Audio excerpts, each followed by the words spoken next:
The mind behind the weapon, the Johnson M1941, and the inventor who challenged military orthodoxy. The Providence workshop held the particular silence of winter evenings, when even the city's industrial heartbeat seemed to pause. Melvin Maury Johnson Jr. stood at his workbench, the overhead lamp casting long shadows across blueprints that bore the red stamps of rejection. Outside, the first snow of December 1937 fell softly against windows fogged by the heat of his small forge. In his hands rested a rifle unlike anything the United States Army had seen, sleek where doctrine demanded bulk, innovative where tradition insisted on proven designs, revolutionary where the Ordnance Department wanted only incremental change.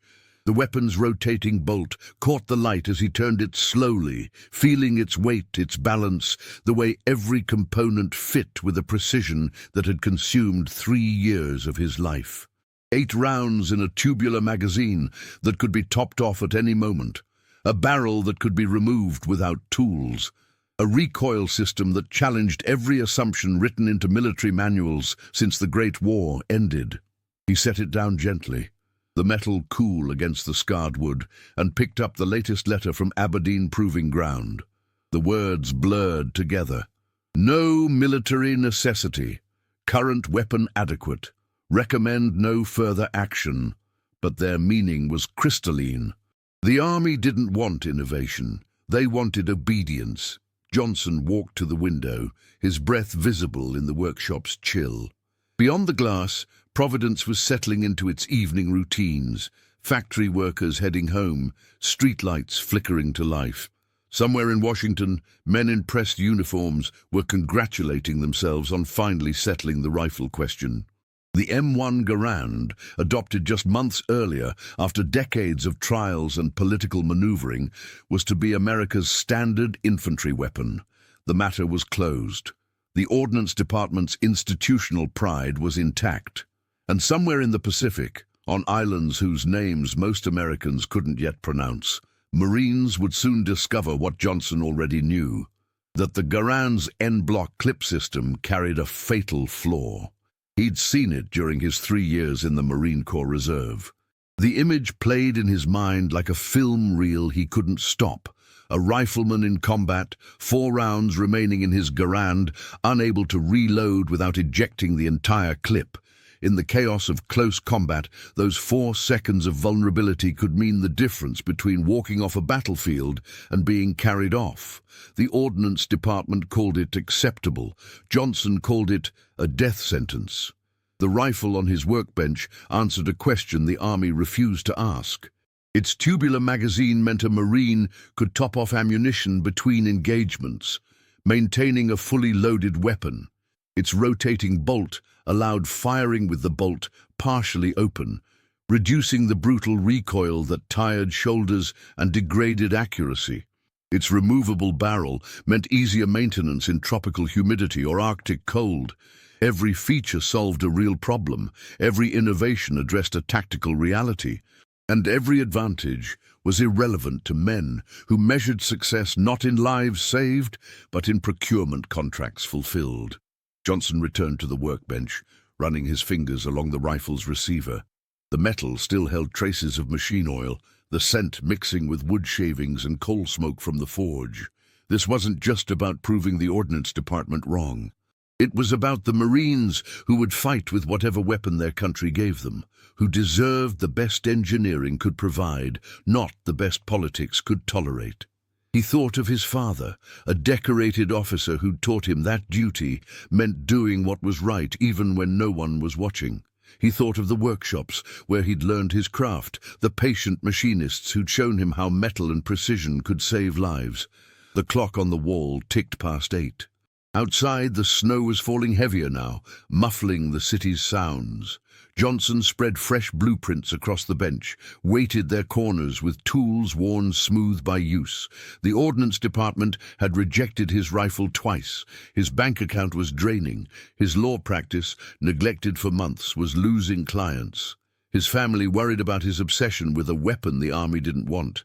But somewhere in his gut, in the place where certainty lived beyond reason, he knew he was right. He picked up his pencil and began calculating tolerances for the next prototype. The army had made their decision.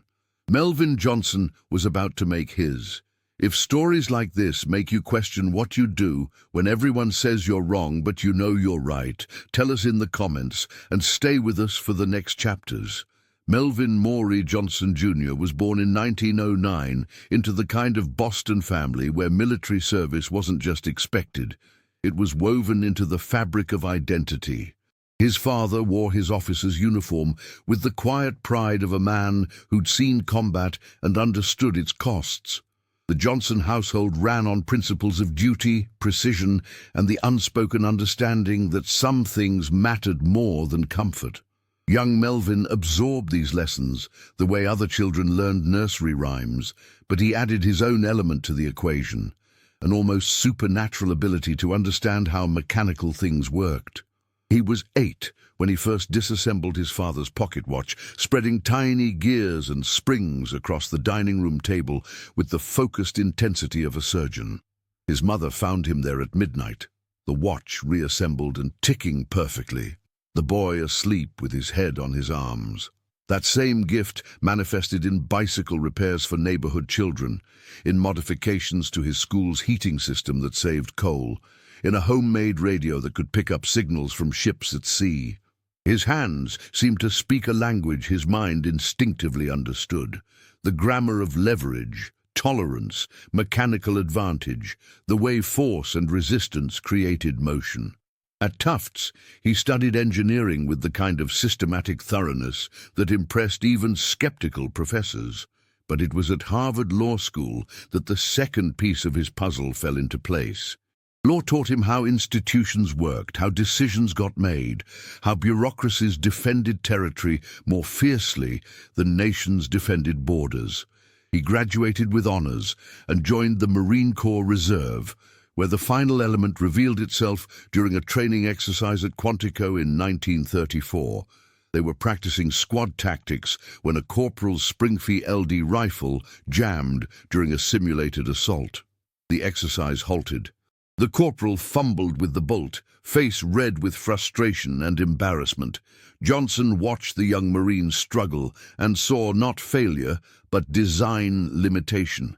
That night in the barracks, he sketched modifications that would reduce the Springfield's tendency to jam in sandy conditions. A gunnery sergeant found the drawings and asked a simple question that changed everything. "You think you can do better than Springfield Armory, Lieutenant?" "I think I can do different," Johnson replied. "Whether that's better depends on what problem you're trying to solve." The question stayed with him through his transition to civilian life, through his establishment of a law practice in Providence, through the increasingly ominous news from Europe and Asia. By 1936, the world was fracturing along familiar fault lines. Italy invaded Ethiopia. Germany remilitarized the Rhineland. Japan pushed deeper into China. And the United States Army was still arguing about which rifle design to adopt as its standard weapon. Johnson followed the trials with the obsessive attention of a man watching a slow-motion disaster.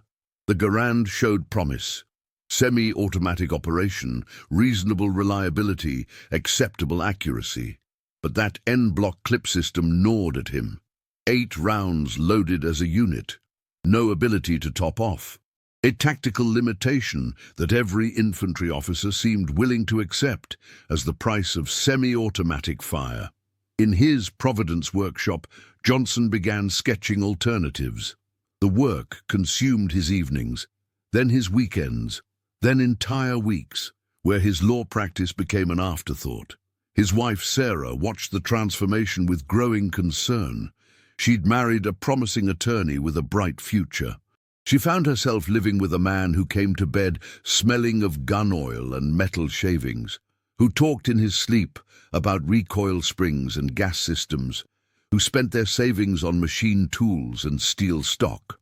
The dining room became a workshop, the basement filled with prototypes. Their social life evaporated into endless nights of testing, modifying, recalculating tolerances. "Mel," she said one evening, finding him at 2 in the morning with technical drawings spread across the kitchen table, When does it end? He looked up, seeing her for the first time in hours. Her robe was pulled tight against the house's chill. Her eyes held not anger, but genuine fear. The fear of losing someone to an obsession neither of them fully understood. "When it works," he said quietly. "When I know that a Marine won't die because I gave up too early." "You're not responsible for every Marine," she replied. "I'm responsible for the ones who could have survived with a better weapon." By early 1937, Johnson had a working prototype. The rotating bolt system operated smoothly. The tubular magazine accepted rounds individually or in groups. The removable barrel simplified maintenance. Every test revealed new refinements needed, but the core concept proved itself in his small workshop. He wrote to the Ordnance Department, requesting an opportunity to demonstrate his design. The reply came swiftly. The Garand trials were concluded. No new submissions would be considered. Johnson formed the Johnson Automatics Trust, mortgaged his house, and continued development. If the army wouldn't watch his rifle work, he'd make it work so well they couldn't ignore it. He hired 2 machinists, both veterans who understood what battlefield reliability meant. Together, they built rifles that could fire thousands of rounds without failure, that maintained accuracy across temperature extremes, that could be field-stripped and reassembled by half-frozen fingers in darkness. In December 1937, Providence arrived in an unexpected form. A Marine Corps procurement officer, curious about rumors of a new rifle design, visited the Providence workshop. He watched Johnson demonstrate the weapon's features, saw the top-loading capability that the Garand lacked, noted the ease of barrel removal. He made no promises. But 3 weeks later, Johnson received an invitation to demonstrate his rifle at Aberdeen Proving Ground. It was the opportunity he'd sacrificed everything to create, and it would teach him that opportunity and acceptance were separated by chasms wider than technical excellence could bridge.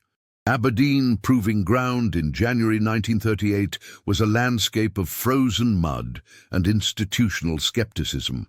Johnson arrived with 3 rifles packed in wooden crates, each weapon representing hundreds of hours of machining, testing, refinement. The ordnance officers who greeted him were polite in the way men are polite when they've already made their decision. They'd spent a decade selecting the Garand. They'd defended it to Congress, to the Secretary of War, to skeptical infantry commanders who remembered the reliability of bolt-action Springfields. Johnson's rifle wasn't an opportunity. It was an accusation that their judgment had been flawed. The demonstration began at dawn, temperature hovering just above freezing. Johnson loaded the first rifle, feeling the familiar weight of the weapon against his shoulder. The rotating bolt slid forward with mechanical precision. He fired slowly at first, letting the officers see the smooth operation, the controlled recoil, the way spent casings ejected cleanly. Then faster, emptying the 8-round magazine in a steady rhythm that echoed across the frozen range. Without pausing, he thumbed fresh rounds into the tubular magazine, 1, 2, 3, demonstrating the top-loading capability that made the Garand's N-block clip obsolete. "Notice," he said, his breath visible in the cold air, "that I can reload without ejecting unfired rounds. A rifleman in combat maintains ammunition availability without the 4-second vulnerability of clip ejection." The senior ordnance officer, a colonel whose uniform bore campaign ribbons from the Great War, watched with arms crossed. His expression revealed nothing. When Johnson finished the demonstration, accuracy tests, rapid-fire sequences, field stripping in sub-zero conditions, the colonel nodded once. "Impressive mechanical work, Mr. Johnson. The report will reflect that your weapon performs as advertised." "And the recommendation?" Johnson asked, already knowing the answer from the way the other officers avoided his eyes. "The Garand is adopted," the colonel said flatly. "We have production facilities established, training manuals written, spare parts inventories planned. Your weapon, regardless of its technical merits, represents a disruption we cannot accommodate." "I'm sorry." But he wasn't sorry. None of them were. They were relieved. Relieved that Johnson's rifle hadn't been so dramatically superior that it forced them to admit error. Relieved that institutional inertia could triumph over innovation without the burden of obvious moral failure. Johnson returned to Providence with his rifles and his rejection. Sarah met him at the door, reading the defeat in his posture before he spoke. That night, he sat in his workshop holding the rifle that Aberdeen had dismissed, feeling the weight of 3 years and their life savings transformed into precisely machined irrelevance. The temptation to quit whispered seductively. He could return to law, rebuild his practice, salvage their finances. He could accept that he'd been right, but that being right wasn't enough. Instead, he picked up his pencil and began refining the design. The months that followed tested every reserve of stubbornness Johnson possessed. He continued production in his workshop, building rifles with his 2 machinists, while his law practice disintegrated. He wrote to Marine Corps commanders, to National Guard armories, to anyone who might appreciate what the Ordnance Department couldn't see. Most letters went unanswered. A few generated polite responses that amounted to interesting but impractical. One generated an unexpected visitor. Captain Samuel Griffith arrived in Providence on a spring morning in 1939, wearing marine dress blues and carrying the quiet intensity of a combat veteran. He'd read Johnson's technical specifications and wanted to see the rifle himself. Johnson demonstrated it on a makeshift range behind his workshop, and Griffith fired 3 magazines without comment. Then he set the weapon down carefully and turned to Johnson. "The parachute battalion," he said, "is looking for a rifle we can field strip for jumping. The Garand's gas system makes that problematic. Your removable barrel changes that equation. It wasn't adoption. It wasn't vindication. But it was the first time someone in uniform had looked at Johnson's rifle and seen possibilities instead of problems." The second twist arrived via telegram in August 1940. The Royal Netherlands East Indies Army, facing Japanese expansion in the Pacific, wanted to purchase rifles for colonial defense. They'd reviewed specifications for available weapons and selected the Johnson M1941. The initial order, 70,000 units. Johnson read the telegram 3 times, certain he'd misunderstood the number. 70,000 rifles. More than the entire production run of some military weapons. A foreign government had looked at his rejected design and seen exactly what the U.S. Ordnance Department had missed. A weapon that solved real tactical problems. He showed the telegram to his machinists. They stared at the number in silence. Then the older one, a veteran who'd carried a Springfield through the Argonne, spoke quietly. "You were right, Mr. Johnson. Not that it matters to the bastards who said no. It matters to the Dutch soldiers who'll carry it," Johnson replied. "That's enough." But it wasn't enough. Even as he began scaling up production, even as the Dutch contract validated everything he'd sacrificed, Johnson couldn't shake the knowledge that American Marines would go into combat with the Garand's limitations. The weapon he'd created to save American lives would instead protect Dutch colonial forces 8,000 miles away. The irony burned like acid. His country's military had rejected innovation. A foreign government had embraced it. And somewhere in the Pacific, on islands whose strategic importance was becoming terrifyingly clear, the price of that rejection would soon be measured in American blood.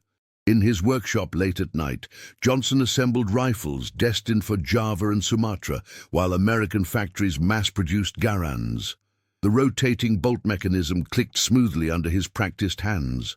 The tubular magazine accepted rounds with satisfying precision. Every weapon he built was proof that he'd been right. Every weapon shipped overseas was proof that being right wasn't nearly enough. Do you think you'd fight the system for what you believe works, or accept what doctrine says is impossible? Comment which path you'd take, and share this episode with someone who loves real innovation stories from history. December 1941 shattered any illusion that the Pacific would remain quiet. Pearl Harbor transformed theoretical preparations into desperate reality, and suddenly the questions Johnson had been asking for 4 years became urgent beyond measure. The 1st Marine Parachute Battalion, an elite unit being formed for special operations, needed weapons that could be broken down for jumping and reassembled quickly under fire. Captain Griffith, now promoted and assigned to the unit, remembered the rifle he'd tested in Providence 2 years earlier. The contract was small, just enough weapons for the battalion, but it represented something Johnson had almost stopped believing possible. American Marines would carry his rifle into combat. The irony wasn't lost on him. The Ordnance Department still dismissed his design as unnecessary. Production of the Garand dominated every Army arsenal. But in a small corner of the Marine Corps, where innovation mattered more than institutional pride, the Johnson M1941 found its purpose. Training began at Camp Elliott near San Diego, where Marines learned to break down and reassemble the rifle while blindfolded, to clear malfunctions in darkness, to maintain the weapon in conditions that would destroy lesser designs. The reports that filtered back to Johnson's workshop carried a tone he'd never heard from official channels: enthusiasm. Sergeants who'd carried Garands through training cycles appreciated the top-loading magazine. Veterans of earlier conflicts recognized that the removable barrel solved maintenance problems they'd suffered with other designs. The rifle worked. More importantly, it worked in the hands of men whose lives would depend on it. Johnson visited Camp Elliott in March 1942, watching his weapon in the hands of Marines preparing for combat. A young corporal approached him during a break in training, rifle slung over his shoulder, with the casual familiarity of someone who'd spent weeks mastering its operation. "You the guy who built this?" the corporal asked. "I am," Johnson replied. "My brother was killed at Wake Island," the Marine said quietly. "He was trying to reload his Springfield when the Japanese overran his position. Your rifle lets me top off between engagements." That might seem like a small thing to the brass in Washington, but it's everything to those of us who'll be doing the dying.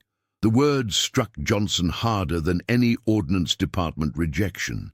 This wasn't about vindication or proving institutional critics wrong. This was about a young Marine who understood that 4 seconds of reloading vulnerability could mean the difference between returning home and joining his brother in military cemetery. Johnson shook the corporal's hand, unable to speak past the tightness in his throat. But even as his rifles armed elite Marines, the larger failure haunted him. The Dutch contract that had seemed like triumph in 1940 was turning into catastrophe. Japanese forces swept through Southeast Asia with terrifying speed. Hong Kong fell. Singapore surrendered. By March 1942, the Netherlands East Indies were under Japanese occupation. The 70,000 Johnson rifles ordered by the Dutch colonial forces, enough weapons to arm multiple divisions, sat in warehouses, captured or destroyed before they could reach their intended users. The largest validation of Johnson's design had become its greatest tragedy. He received the news in a terse letter from his production manager. Thousands of rifles, each one proof that his innovation had merit, were either in Japanese hands or scuttled to prevent capture. The financial implications were devastating. Payment for undelivered weapons unlikely, production costs already incurred.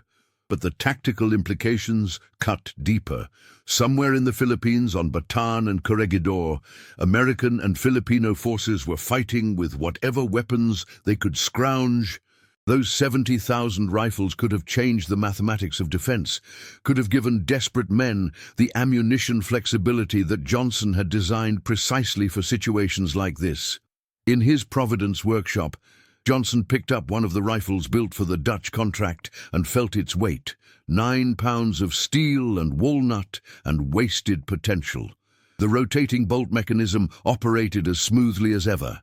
The tubular magazine accepted rounds with mechanical perfection. Every specification met or exceeded design requirements.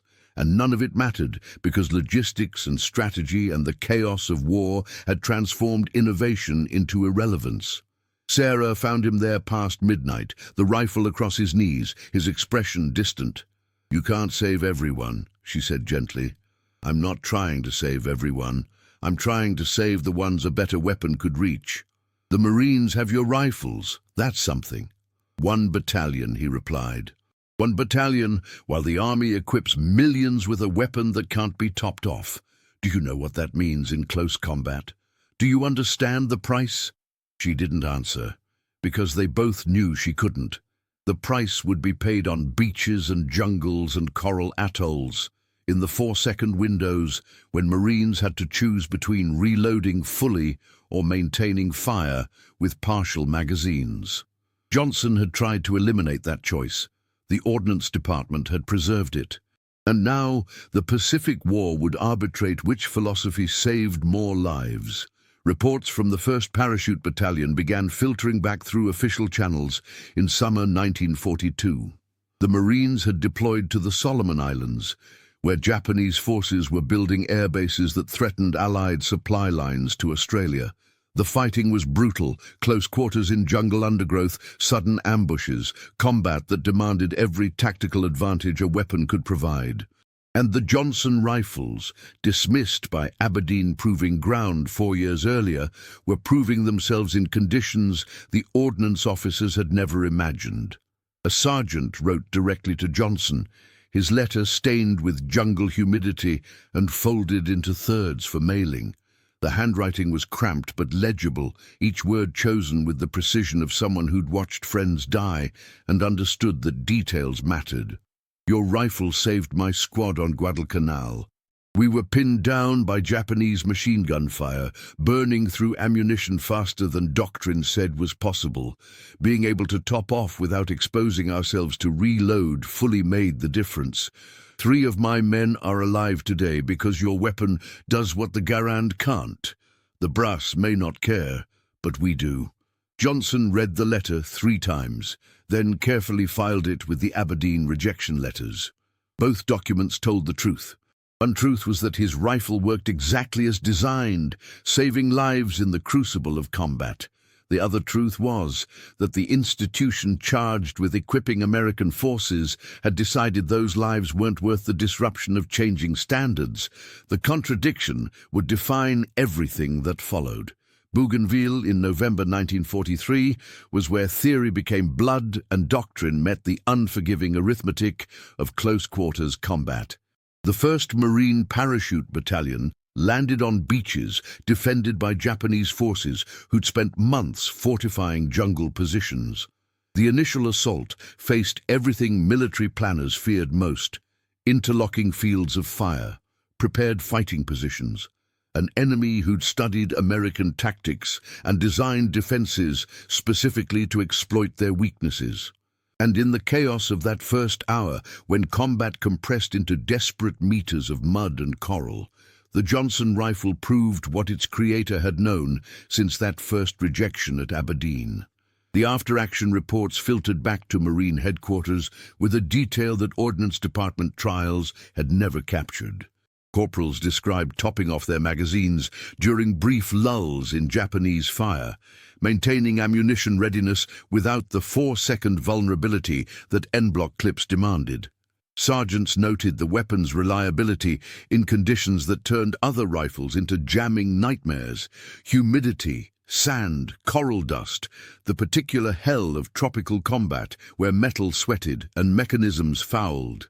The removable barrel that had seemed like unnecessary complexity in proving ground demonstrations became life-saving practicality when weapons overheated in sustained firefights.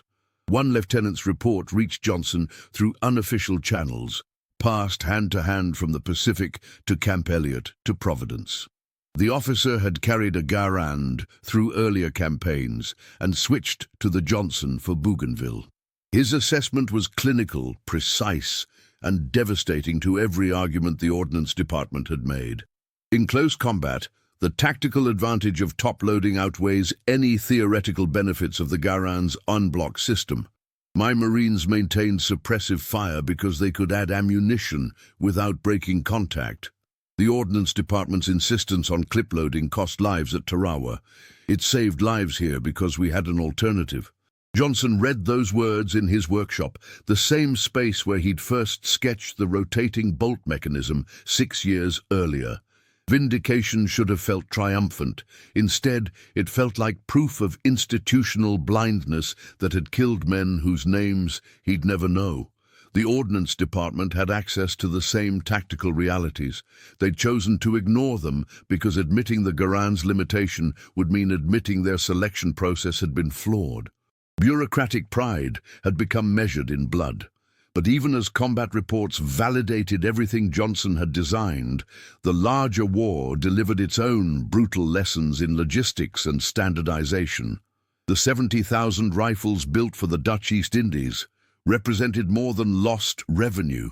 They represented the impossibility of integrating innovation into an industrial system running at maximum capacity. The Ordnance Department staff officers, reviewing production figures and supply chain requirements, found their vindication in mathematics Johnson couldn't dispute. A colonel from the Procurement Division visited Providence in December 1943, ostensibly to review production capacity for potential expanded orders. They sat in Johnson's small office, the colonel's briefcase full of charts showing Garand production numbers, ammunition standardization, parts inventory, training manual distribution. The argument he laid out was brutally logical. Your rifle works, Mr. Johnson. The combat reports prove that. But working isn't sufficient. We're producing Garands at a rate of 4,000 per day across multiple arsenals. We have ammunition production optimized for the Garand's specifications. We have millions of soldiers trained on its operation. We have supply chains that span oceans, parts inventories that fill warehouses, armorer training programs in every division. Introducing a second rifle system, regardless of tactical advantages, would require disrupting all of that. The cost in retooling, retraining, and supply chain complexity would harm the war effort more than the Garand's limitations do. Even if the limitations cost lives, Johnson asked quietly. Even then, the colonel replied, war is mathematics. We lose more men to logistics failures than to small arms fire. Standardization saves lives by ensuring ammunition reaches the front. I understand that's cold comfort to a Marine who needs to top off his magazine under fire, but it's the truth we have to work with. The conversation ended without resolution because none was possible. Both men were right. The Johnsons' tactical advantages were real and measurable in combat. The Ordnance Department's logistical concerns were equally real and measurable in supply chain capacity. The tragedy was that American industrial might could have supported both systems, but institutional inertia and bureaucratic face-saving had made that impossibility a self-fulfilling prophecy. Production of the Johnson M1941 continued through 1944 at minimal levels, enough to maintain the Marine parachute units, enough to fulfill scattered special operations requests, but nowhere near the scale that would have forced Ordnance Department revision of their standard weapon. Johnson watched his rifles arm elite troops, while mass production of Garands equipped millions. The irony of creating a superior solution that institutional resistance made irrelevant never stopped cutting. Then came the final validation that felt like defeat. In late 1944, Army staff officers began quiet assessments of next-generation rifle requirements for post-war forces. The reports, classified but leaked to Johnson through sympathetic Marines, acknowledged that top-loading magazine capability offered tactical advantages worth incorporating into future designs. Detachable box magazines, capable of being topped off without complete clip ejection, were recommended for the Garand's eventual replacement. The Ordnance Department, having spent 6 years insisting that en-bloc clips were adequate, was now planning to adopt exactly the capability Johnson had championed in 1937. The vindication came too late to matter for the men who died in the 4-second vulnerability gap. It came too late to save Johnson's company from financial strain. It came too late to prevent the weapon that could have become standard issue from being relegated to historical footnote status. But it came, undeniable and documented in official planning papers that proved Johnson had been right all along. He filed those papers with the sergeant's letter from Guadalcanal and the Aberdeen rejection notices. Together, they told the complete story. Innovation, resistance, vindication, and the terrible price of being right before institutions were ready to admit it. The years after 1945 watched Melvin Johnson's rifle fade from military consciousness with the quiet inevitability of innovations that arrive before their time.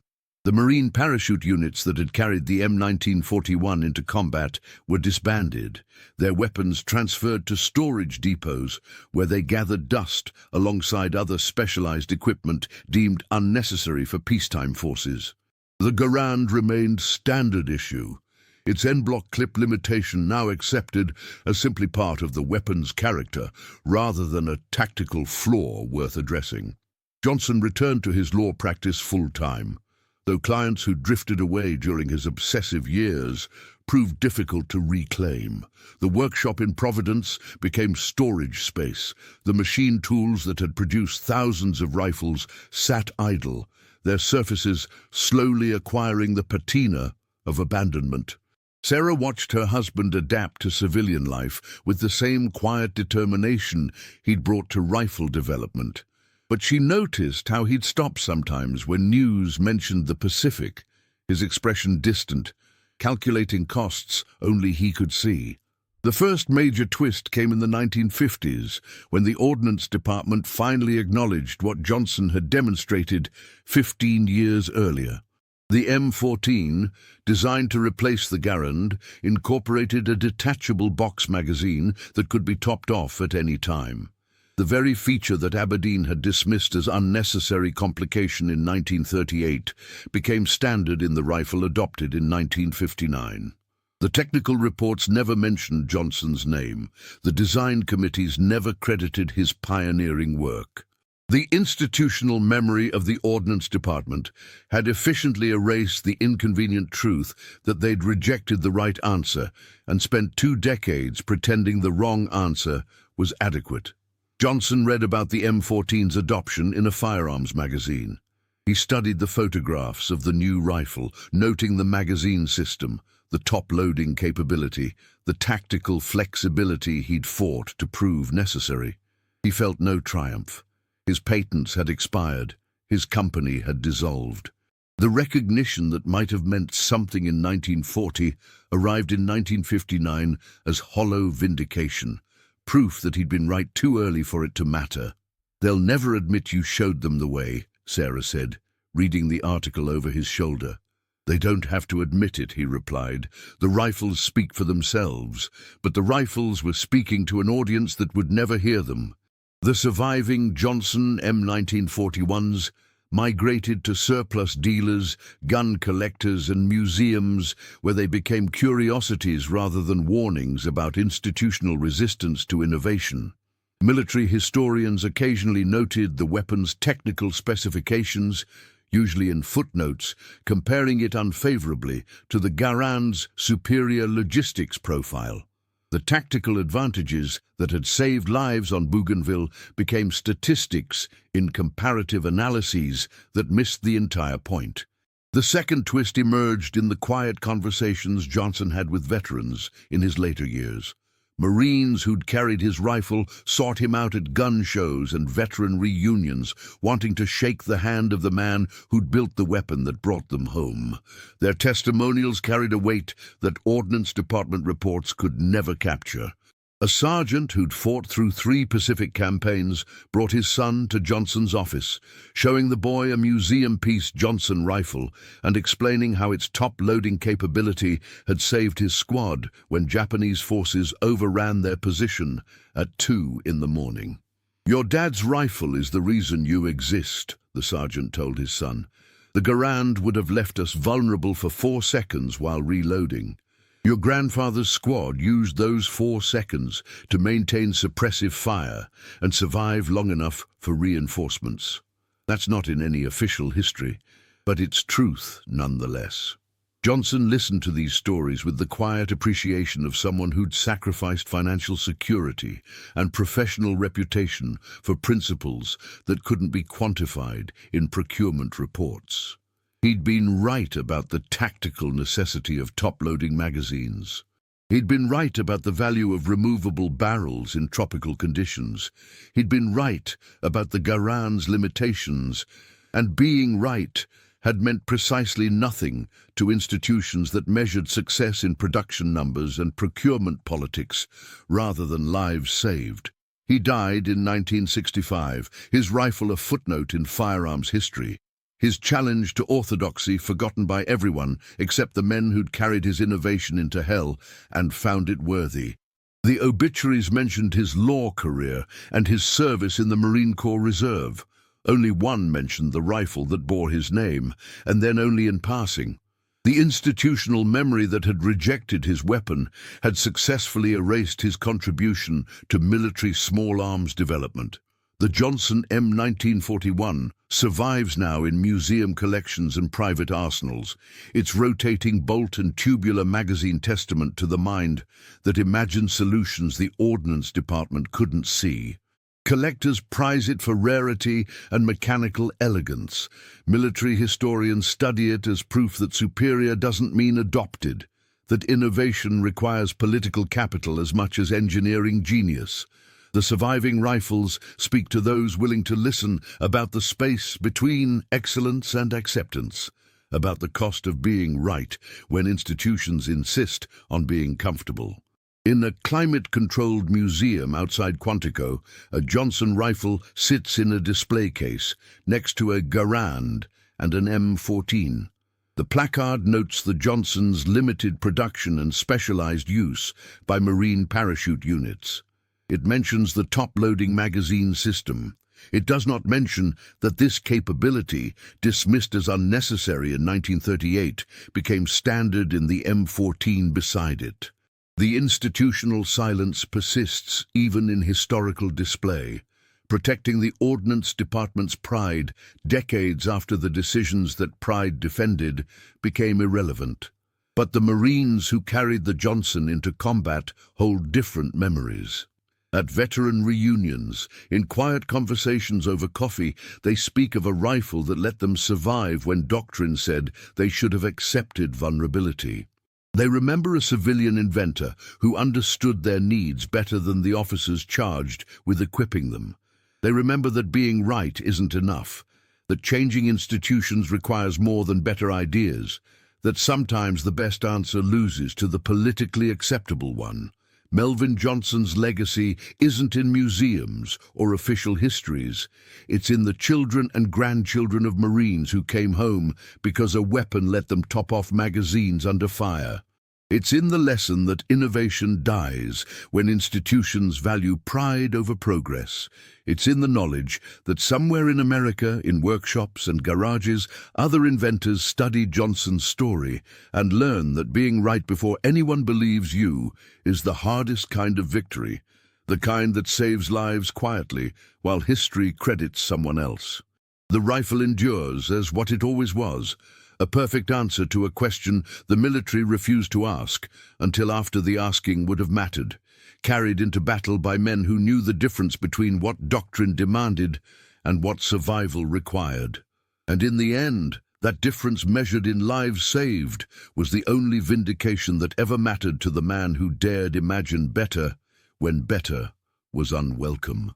If this story reminded you that changing the world often means being right before anyone believes you, subscribe to the channel, tell us which country you watch from, and invite someone to revisit history with us in the next story.